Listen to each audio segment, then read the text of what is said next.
The moment he shut the door and turned the lock, I knew this wasn't going to be about my workout form.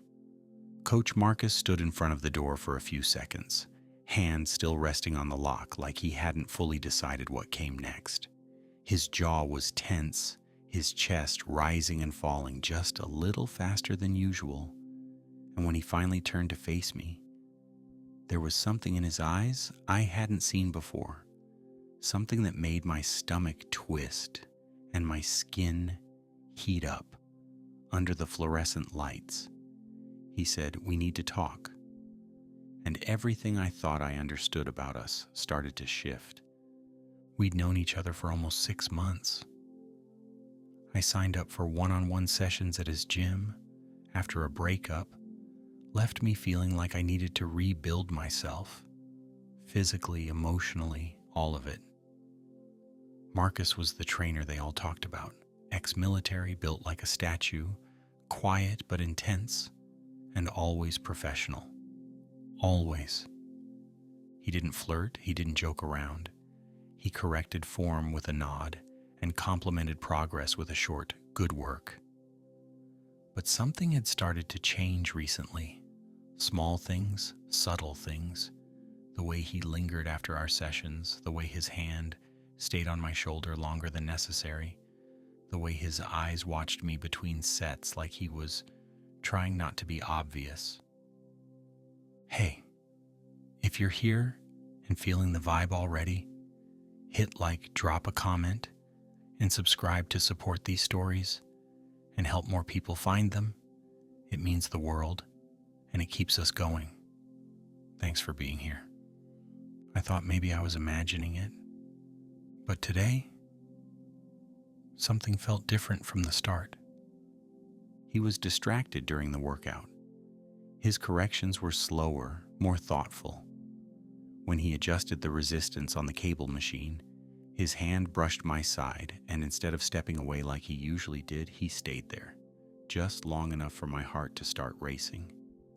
And now, with the gym quiet, the office locked, and no one else around, I felt like I was standing on the edge of something I couldn't name yet. "Did I do something wrong?" I asked, trying to keep my voice steady. He shook his head, then walked past me to his desk, leaning against it like he needed the support. "No," he said, "you didn't do anything wrong." I waited. He looked up, and for a moment, he didn't speak, just looked at me like he was making a decision in real time. His voice, when it finally came, was softer than I'd ever heard it. "I shouldn't be saying this," he said, "but I can't keep pretending nothing's been happening." My throat went dry. "What do you mean?" He let out a breath. "I mean, the way I've been looking at you, the way I've been thinking about you when you're not here, the way I've been trying to talk myself out of saying any of this for weeks." I took a step forward without meaning to. "So, it wasn't just me?" He smiled, barely. It wasn't just you." The tension in the room shifted, deepened, thickened. I felt every inch of my body suddenly aware of his. The tightness of his shirt across his chest, the way his forearms tensed where they rested on the desk, the barely visible sweat at his collarbone. This wasn't a fantasy anymore. It wasn't imagined. It was happening. He stood upright again and took a single step toward me. "You trust me, right?" he asked. I nodded, heartbeat in my throat. "Yeah, of course." "Then if I tell you what I want right now, I need you to believe it's not just about attraction. It's about something I haven't let myself feel in a long time." I couldn't speak. I just nodded again. He closed the space between us in 2 slow, sure steps, and when he reached up to brush his fingers down the side of my neck, I shivered. Not from cold, but from everything I'd been holding back. "I think I've been falling for you," he said, his thumb grazing my jaw. Then he leaned in, not rushed, not unsure, but with the kind of purpose that makes everything around you blur, and kissed me. It was warm, firm, gentle, but heavy, with everything we hadn't said. I kissed him back, and the moment I did, something cracked wide open inside me. I didn't want to go back to how things were, and I knew after this, neither of us could. The moment our lips parted, I stood there breathless, his forehead resting against mine, his hand still cupping the side of my face like he wasn't ready to let go yet. I could feel the heat of his body even without touching the rest of him, and I swear I could still feel the echo of his kiss in my chest. He pulled back just slightly, just enough to look at me. "You okay?" he asked. I nodded, even though my pulse was still racing. "Yeah," I said, voice rougher than I expected. "I just didn't think this would ever happen." Marcus let out a low chuckle, not mocking, just relieved. "Neither did I. I've been trying to fight it. You have no idea how many times I've stopped myself." "Why?" "Because I'm your coach," he said, his fingers drifting slowly from my jaw down to my chest. "Because I'm supposed to keep it professional?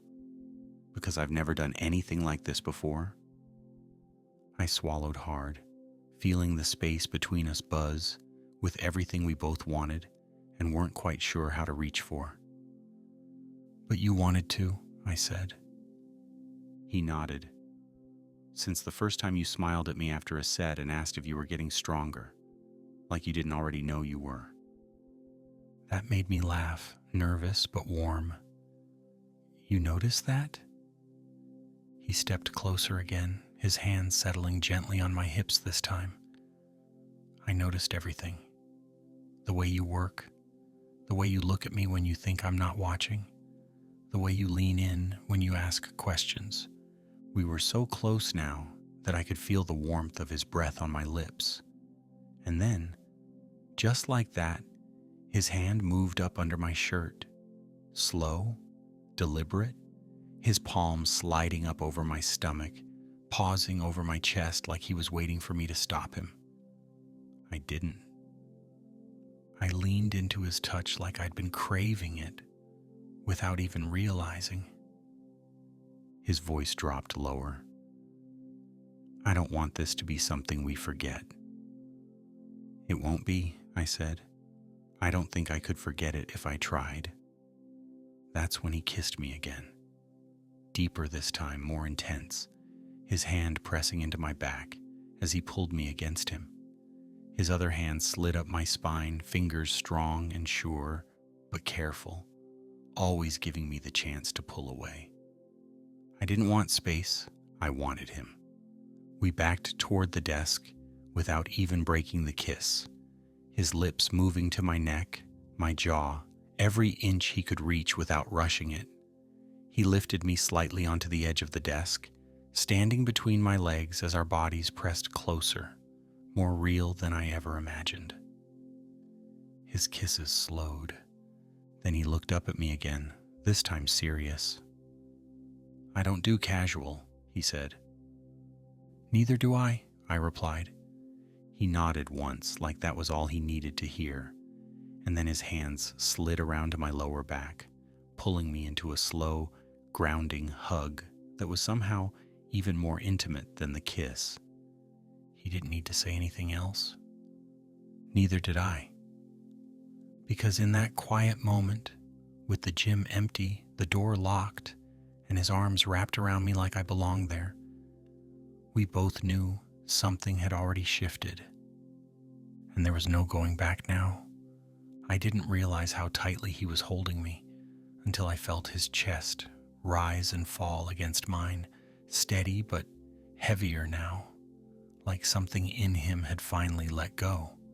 His arms stayed wrapped around me long after the kiss ended, his forehead resting against the side of my head, breathing me in like he needed to memorize what I felt like in his arms. "You're shaking," he whispered. I hadn't even noticed. "Not in a bad way," I said. "It's just a lot." He stepped back slowly, just enough to look me in the eye, and I saw it there. Something raw, something real. Not lust, not adrenaline, something more. "I need you to know," he said. "This wasn't impulsive. I've been thinking about you more than I should. More than is probably smart." My mouth was dry. "Then why now?" He paused, then answered with something that hit me harder than I expected. "Because I was afraid if I waited any longer, you'd move on, and I'd miss my chance." Something about the way he said it, soft, scared, honest, made my chest ache. Marcus wasn't the kind of guy who showed his emotions easily, but in that moment, standing there with his hands still resting on my waist and his eyes locked on mine, I saw the truth in him. I reached up, brushing my fingers across his jaw. "You're not going to lose me," I said. His eyes closed for a moment, like he needed to hear that more than I realized. And when they opened again, there was something steadier in his expression. He leaned forward and kissed me again, slower now, deeper, like we weren't just discovering each other, but choosing to. This time the kiss didn't stop. His hands slid under my shirt again, this time lifting it over my head as I helped him pull it off. He dropped it on the desk without a word, then just stood there for a moment, taking me in like he was seeing me for the first time. "You're beautiful," he murmured. I laughed, nervous, flustered, a little overwhelmed. "You've seen me sweat through every workout. Don't lie." "I'm not," he said, stepping closer, his fingers grazing my chest. "That's what makes this different. You don't have to perform. You don't have to impress me." He leaned in, trailing soft kisses down my neck, across my collarbone, his hands sliding slowly down my back. Each touch was deliberate, firm, respectful, but full of heat, like he wanted me to feel not just wanted, but valued. And just when I thought things couldn't get more intense, there was a sudden knock at the door. We both froze, a sharp, rhythmic knock. Marcus tensed instantly, stepping back, but not far. I reached for my shirt, heart pounding, breath catching. Then came a voice. "Coach? You in there? Someone's asking about their session?" Marcus turned to me quickly, mouthed, "Don't say anything," and walked to the door, grabbing a towel from the chair as casually as he could. His voice came out steady, practiced. "Give me 5 minutes," he called back through the door. "I'm in a meeting." A long pause, then footsteps walking away. He turned back to me, exhaling hard, tension written all over his face. "I forgot what time it was," he said. "We've got a gap. Maybe 15 minutes max." I nodded, trying to pull my shirt back on, but he caught my wrist gently. "Wait," he said, voice low, eyes soft again. "I don't want to rush this. We've waited this long. I want to do it right." I searched his face, wondering how someone like him, so composed, so in control, could be so vulnerable now. And then I realized something important. This wasn't about timing. This was about us. And we were already in it. We were still standing close, both of us half-dressed, our hearts still racing for reasons that had nothing to do with treadmills or bench presses, when he suddenly looked at me like he wanted to say something big. But before the words could come out, the front door to the gym slammed open. Loud, sharp, angry. Both of us jolted. Marcus turned toward the office door, eyes narrowing. That's not just a client. I grabbed my hoodie off the chair and pulled it on quickly. You expecting someone? He didn't answer. Footsteps approached, fast, heavy, and before either of us could react, a knock came at the office door. Not polite, not casual, sharp, repetitive, demanding. Then a voice. You in there, Marcus? His face paled slightly. He knew who it was. He stepped toward the door, but before unlocking it, he turned to me. Stay here.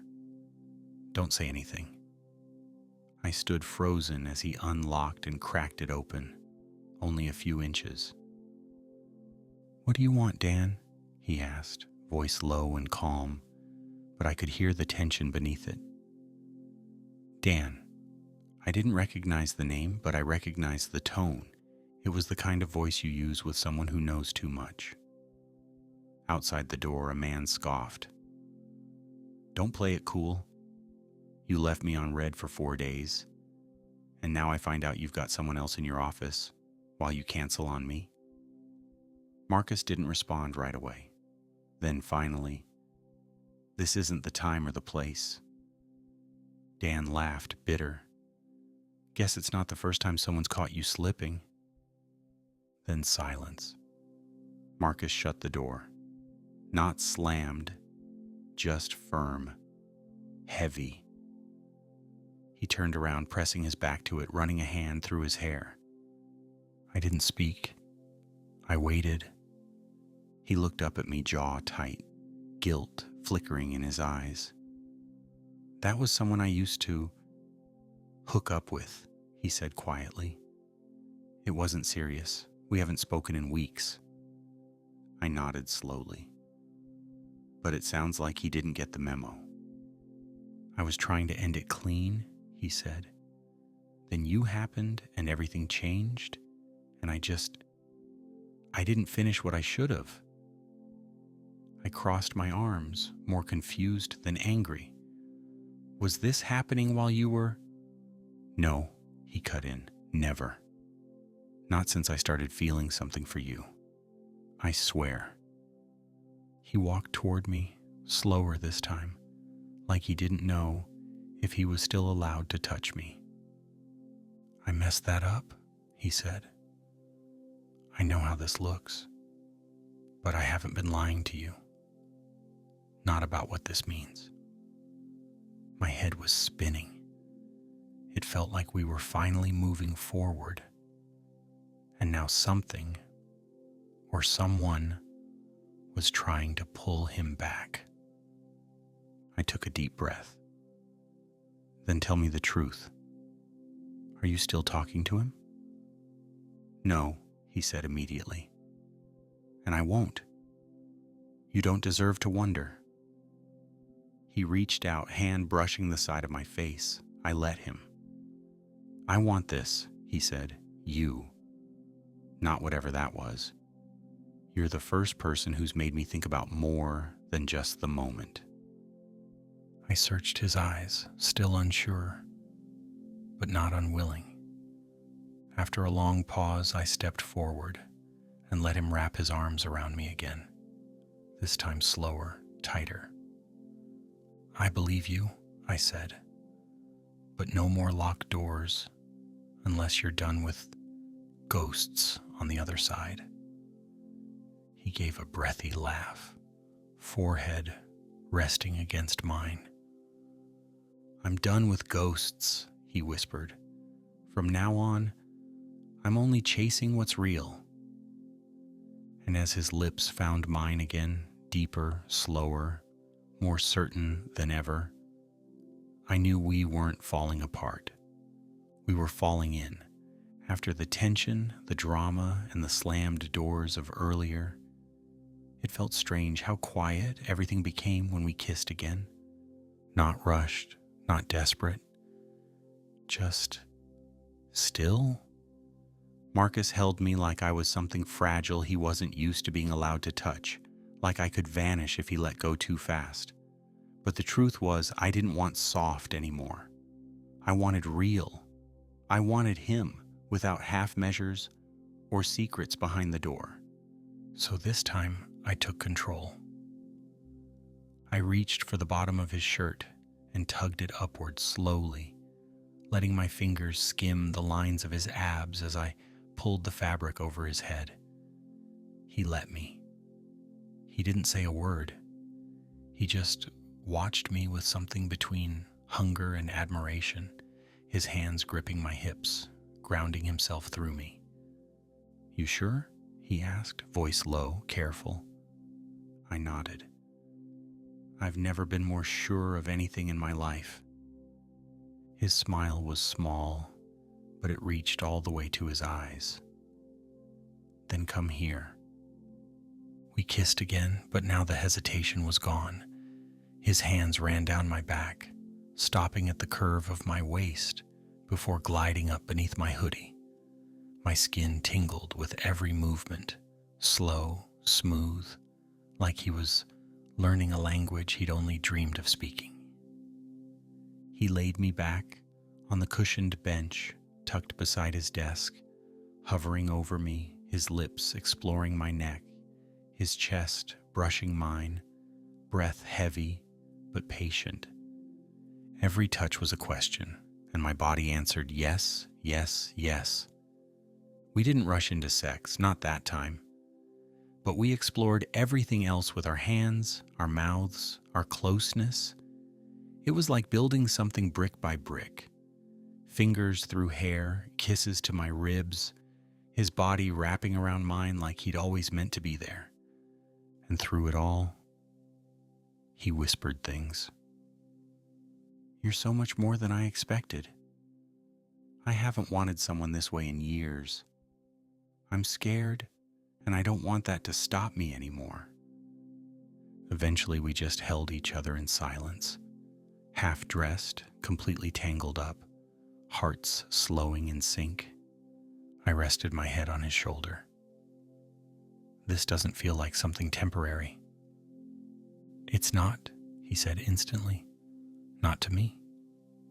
We lay there for a long time until the light outside the office windows dimmed and the rest of the gym emptied out without us noticing.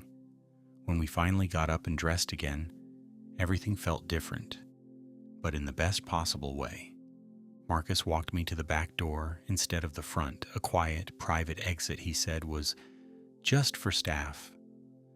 Before I left, he pressed me up against the wall and kissed me again.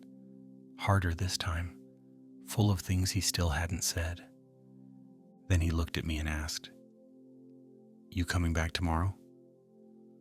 "Only if you're the one training me," I said. He smiled like I'd just said the only thing that mattered. "I've got you," he said, but as I walked home, replaying the way his voice trembled when he said he was scared, something inside me wondered if there was still more he hadn't told me. Because love is never built in a day. And we had just opened the door. The next day, I showed up 10 minutes early. I told myself it was to warm up before our session, but the truth was I just wanted to see him. I wanted to know if the night before had been something real or just a heat-of-the-moment blur. I wanted proof that when the sun came up, we were still us. He saw me the second I walked in. He didn't smile right away, but his eyes said everything. "Back already?" he asked, stepping out from behind the front desk like nothing had changed, like I was just another client on the schedule. But the second he passed by me, his hand brushed mine. A soft touch, slow, private, deliberate. "Where's your clipboard?" I teased. "Didn't need one today," he replied. "I already know your form by heart." That made me blush, more than I expected. We went through the session like we always did, except now every correction, every touch, every moment of eye contact held something extra. A secret smile, a quiet promise. It wasn't over the top. It didn't need to be. It was ours. After the last set, he handed me a towel and leaned close, close enough that I could feel the warmth of his breath behind my ear. "Come to my place tonight." I turned to look at him. "Really?" "I want more than 15 minutes behind a locked door," he said. "I want time with you. No interruptions, just us." I nodded. And that night, that's exactly what I got. His apartment surprised me. Minimal, clean, not flashy but warm. The kind of space that made you feel like you could finally exhale. He cooked. I offered to help, but he waved me off. "I've got this," he said, sliding a drink into my hand. "Just sit there and look good." We ate on his small couch, knees touching, sharing bites off the same plate because we didn't want to move apart. After dinner, we curled up under the same blanket and watched a movie neither of us could remember by the time the credits rolled. When he pulled me into his lap and kissed me again, it felt different than it had in the gym. Slower, deeper. His hands ran over my back, under my shirt, up into my hair, like he wanted to learn my body the way he already seemed to know my mind. We undressed each other with more confidence this time. More trust. He whispered my name more than once. And when we finally fell asleep, our bodies still close, our legs tangled together, I felt safer than I had in years. But sometime after midnight, I woke up, not from a sound, but from the way the bed moved as he quietly slipped out of it. I stayed still, watched him walk shirtless into the hallway, and listened, just barely, as I heard the faint hum of a voice, his voice, low, talking on the phone. And though I couldn't hear every word, I did catch one sentence. Something I wasn't supposed to hear. "No, he doesn't know yet. I'm not ready to tell him." He paused, then quietly added, "I just need a little more time." I didn't mean to listen, but how could I not? Those words, "he doesn't know yet. I'm not ready to tell him." They hit me like a cold slap across the chest, snapping me fully awake even though my body was still warm from his. I lay there, staring at the ceiling in the dark, trying to decide what hurt more, not knowing what he meant, or knowing exactly what he didn't want me to know. When he came back into the room, he didn't notice right away that I was sitting up in bed, holding the blanket around my waist like a shield. He stopped when he saw me, chest rising slowly, his eyes instantly alert. "You're awake?" I nodded. "Yeah, I heard you." He didn't try to lie. He sat down at the edge of the bed, head in his hands.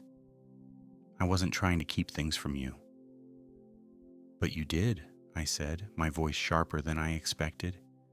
"You said you weren't seeing anyone else. You said this was real." "It is," he said quickly. "It is real." That call, it wasn't what it sounded like. I waited. He finally turned toward me, eyes tired, honest in that painful kind of way. "It's not about someone else, it's about me. There's something I haven't told you yet, something about why I left my old gym, why I opened this one. That stopped me cold." I blinked. "You left another gym?" He nodded. "I was working as a head trainer at a bigger place across town. I got involved with someone I trained. It got messy. He was closeted, older, and when it ended, he didn't handle it well. He told the owners I pressured him, that I crossed a line." My stomach dropped.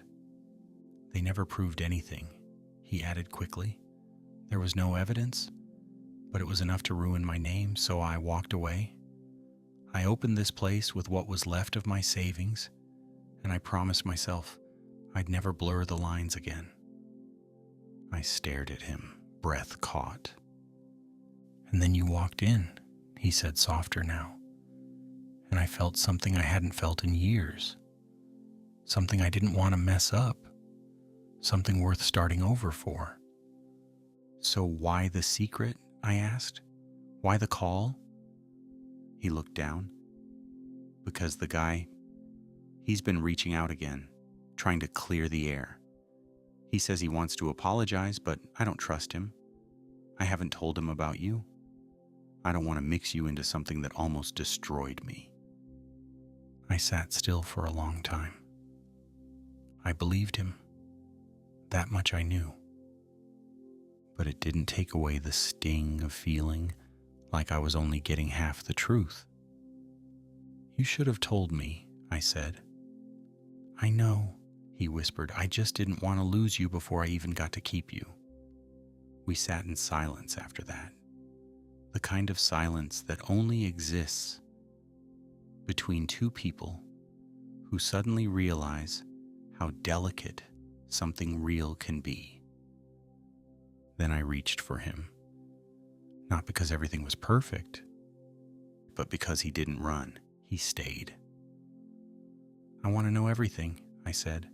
"Not just the good parts, not just the kisses and the late night gym sessions, all of it." He nodded, swallowing hard. "Then I'll tell you. Everything. Starting now." He pulled me into him again, holding me tighter this time, and though his body was strong, his voice was so soft I almost missed it. I've never had someone choose to stay before.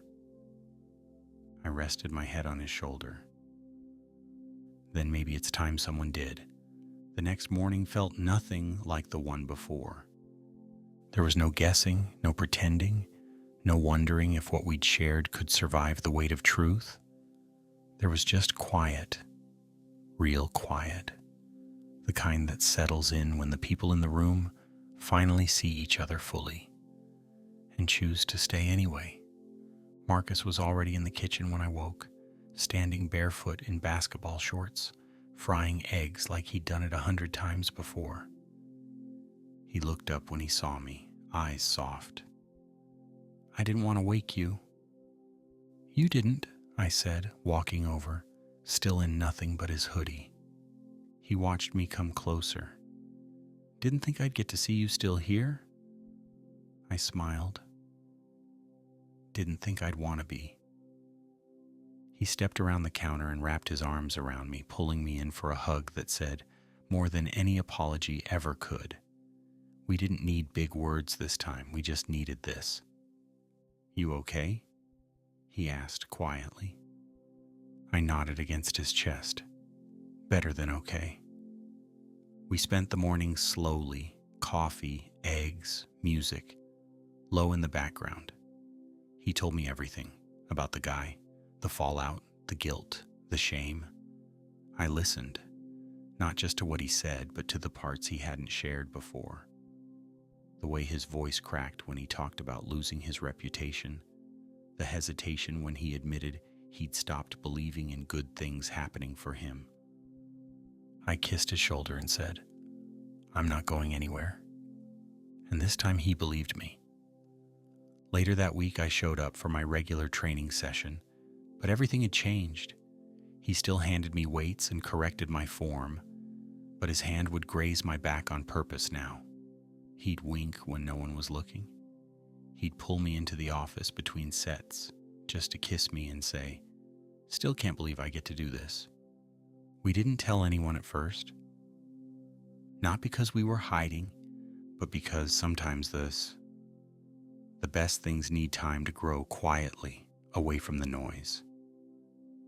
And they did. Over time, the trust built, the laughter deepened, and the kisses turned into something more than heat. They became a rhythm, a new language, a promise. Weeks later, I came in for a late session and found the gym empty. The lights were dimmed, music playing low, my name written on the whiteboard behind the front desk. Under it, he'd written, "No more locked doors, just open ones, and you, always." I turned, and there he was, waiting for me, not as my coach, not as someone afraid of the past, but as the man who once locked a door to protect what he felt, and who now left it wide open so I could walk straight into his life. And I did.